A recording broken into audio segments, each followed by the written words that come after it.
अगर आप 2 पल के लिए अपनी आंखें बंद कर लें तो आपके लिए 2 कदम चलना भी मुश्किल हो जाता है। अब आप सोचिए ऐसे लोगों की मुश्किलों के बारे में जो देख नहीं सकते हैं। कुछ ऐसा ही विचार तेलंगाना की श्रीजा के मन में भी आया और उसने कर डाली एक ऐसी अनोखी खोज जो ऐसे तमाम लोगों के जीवन में उम्मीद की एक नई किरण लेकर आ सकती है जो किसी कारणवश देख नहीं सकते हैं। देखिए विज्ञान वीर, बच्चे लिख रहे देश की तकदीर।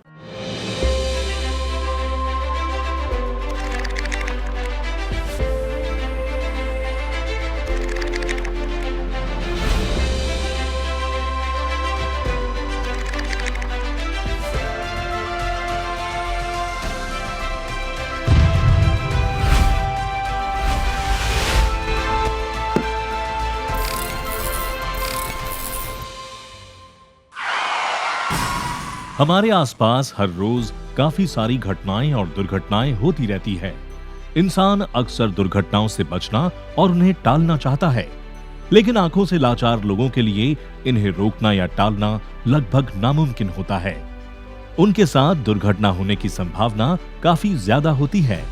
इस बात पर एक दिन तेलंगाना के गोदावरी खानी की रहने वाली 8वीं कक्षा की छात्रा श्रीजा का ध्यान गया और उसने उनके लिए एक ऐसा नवाचार तैयार किया जो ऐसे दिव्यांगों की रोजमर्रा की जिंदगी में काफी मददगार साबित हो सकता है।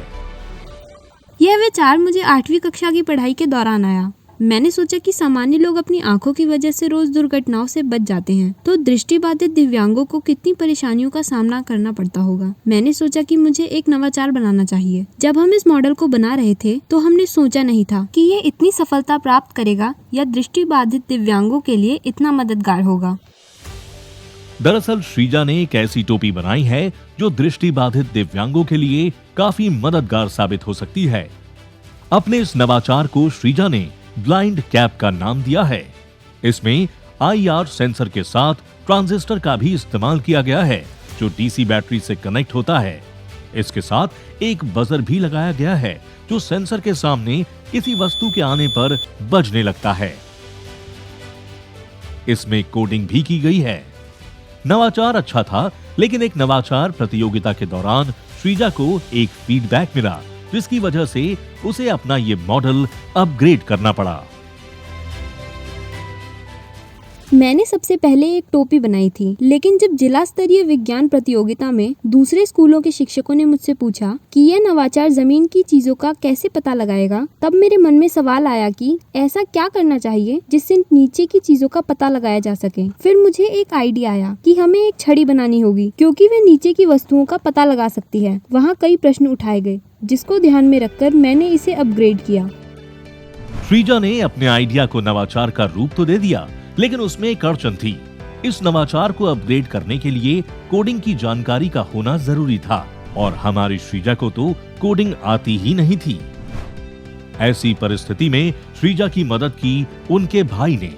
उनका भाई कंप्यूटर में एक्सपर्ट था। उसने इस नवाचार को अपग्रेड करने में श्रीजा की मदद की। जब सर्किट खराब होता था तो श्रीजा और मैं उस पर काम करते थे कि वे कैसे चलेगा। वैसे तो मुझे गैजेट्स और डिवाइस में दिलचस्पी नहीं है, लेकिन श्रीजा के साथ रहकर मैं बहुत सी चीजें सीखता था और उसकी कोडिंग करने में मदद करता था। श्रीजा को स्कूल की तरफ से काफी मदद मिली। वेंकट सर भी उसकी नवाचार बनाने में मदद करते थे। हमारे माता पिता भी हमारी हेल्प के लिए तैयार रहते हैं। वह श्रीजा का हर तरह से साथ देते हैं। अगर उसे कुछ भी चाहिए तो मेरे पिता वह सब कुछ प्रदान करने की कोशिश करते हैं, जिससे श्रीजा को पढ़ाई में कोई परेशानी न हो और वह अधिक ज्ञान प्राप्त कर सके। श्रीजा को अपने नवाचार के लिए सरकार द्वारा साल 2019 में मानक अवार्ड से सम्मानित किया गया।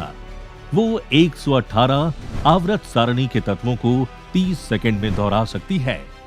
उनकी इस खूबी ने उनका नाम वंडर बुक ऑफ रिकॉर्ड्स में भी दर्ज करवाया है। श्रीजा शुरू से ही एक प्रतिभाशाली छात्र रही है, जिसका फोकस न केवल पढ़ाई बल्कि अन्य क्रियाकलापों जैसे कि क्राफ्टिंग और ड्राइंग में भी रहा है। बच्चों में प्रतिभा तो बचपन से ही होती है, लेकिन उसे निखारने का काम स्कूल या गुरुजनों के द्वारा किया जाता है। श्रीजा के नवाचार बनाने के हुनर को उनके शिक्षक ने पहचाना और श्रीजा की हर मुश्किल में मदद की। मैं हमारे स्कूल की हर कक्षा में गया और छात्रों से पूछा कि क्या आपके पास कोई ऐसा विचार है जिसे मानक प्रतियोगिता के लिए भेजा जा सकता हो। स्कूल में केवल 4-5 छात्र ही सामने आए और कहा कि उनके पास नवाचार के लिए एक विचार है। श्रीजा उन्हीं छात्रों में से एक थी। जब श्रीजा ने अपना आइडिया बताया तो हमने उस नवाचार के लिए डिज़ाइन तैयार किया, जिससे हमारे निदेशक श्रीनिवास रेड्डी सर की मदद से हमने एक प्रोटोटाइप तैयार किया। उसके बाद श्रीजा ने मानक प्रतियोगिता में भाग लिया। मैं 8वीं कक्षा से श्रीजा को जानता हूँ। वह पढ़ाई में अच्छी है। उसने मुझे अपना आइडिया बताया और उस नवाचार को तैयार किया। वह कुछ सवाल भी पूछती थी, जैसे कि यह तरीका काम करेगा कि नहीं, या फिर हम इसे जूते, काले चश्मे, टोपी, छड़ी आदि में डालकर नवाचार बना सकते हैं या नहीं। क्या यह नवाचार ऊपर से नीचे की चीज़ों के संपर्क में आने पर काम करेगा या नहीं। अपने नवाचार को बनाने के बाद श्रीजा ने एक ब्लाइंड स्कूल में अपने नवाचार का ट्रायल करके देखा, जहां उसको नवाचार से संबंधित कई परामर्श मिले। इन परामर्शों के आधार पर श्रीजा ने अपने मॉडल को अपग्रेड करने का काम किया।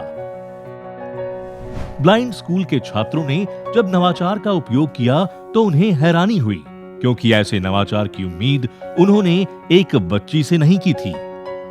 यह ब्लाइंड हेल्पर मशीन यानी टोपी और छड़ी दैनिक जीवन में हमारी मदद करती है। जैसे कि जब हम सड़क पर चलते हैं, ब्लाइंड कैप वाहनों की मौजूदगी का पता लगाता है, छड़ी स्पीड ब्रेकर का पता लगाती है। यह नवाचार हमारे लिए उपयोगी है और मैं इस नवाचार के बारे में मेरे दोस्तों को भी बताऊंगा। मैं इस ब्लाइंड हेल्पर मशीन से बहुत खुश हूँ।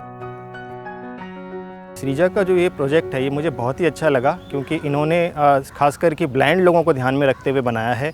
और जैसा कि ब्लाइंड लोगों की समस्या होती है कि वो लोग चलते वक्त फिरते वक्त किसी चीज़ से टकरा जाते हैं। ये जो कंपोनेंट्स इन्होंने यूज़ किए हैं ये बहुत बेसिक कंपोनेंट्स हैं और मार्केट में बहुत इजीली मिल भी जाते हैं। तो मैं कहूँगा कि बहुत चीपर सॉल्यूशन उन्होंने दिया है जो कि कोई भी अफोर्ड कर सकता है। तो जैसे कि IR सेंसर है, उसके अंदर बैटरी है, बज़र है और जो पाइप से उन्होंने हैंडल बनाया है, तो ये बहुत ही ईज़िली अवेलेबल सामानों से बनाया गया है। और मैं कहूँगा कि ये आगे वाले समय में अगर इसको रिप्रोड्यूस करना पड़े तो काफ़ी कोई फैब्रिकेशन कॉस्ट नहीं आएगा, ईजिली प्रोड्यूस किया जा सकता है। श्रीजा ने विज्ञान का सहारा लिया और अपने नवाचार से न सिर्फ अपने परिवार का बल्कि अपने स्कूल और पूरे गांव का नाम रोशन किया। आज उनकी इस कामयाबी पर उनके माता-पिता को अपनी इस लाडली बेटी पर गर्व है। श्रीजा आज ऐसे तमाम लोगों के लिए किसी फरिश्ते से कम नहीं है जो किसी कारणवश देख नहीं सकते हैं। ऐसे तमाम लोग आज श्रीजा के इस अनोखे नवाचार की वजह से न केवल खुद घूम फिर सकते हैं बल्कि सुरक्षित भी महसूस कर सकते हैं। विज्ञानवीर के इस एपिसोड में फ़िलहाल इतना ही। अगले हफ्ते हम फिर हाजिर होंगे ऐसे ही एक अनोखे नवाचार के साथ। तब तक विज्ञान से जुड़े विश्वसनीय कार्यक्रमों और रोचक जानकारियों के लिए आप देखते रहिए इंडिया साइंस चैनल। नमस्कार।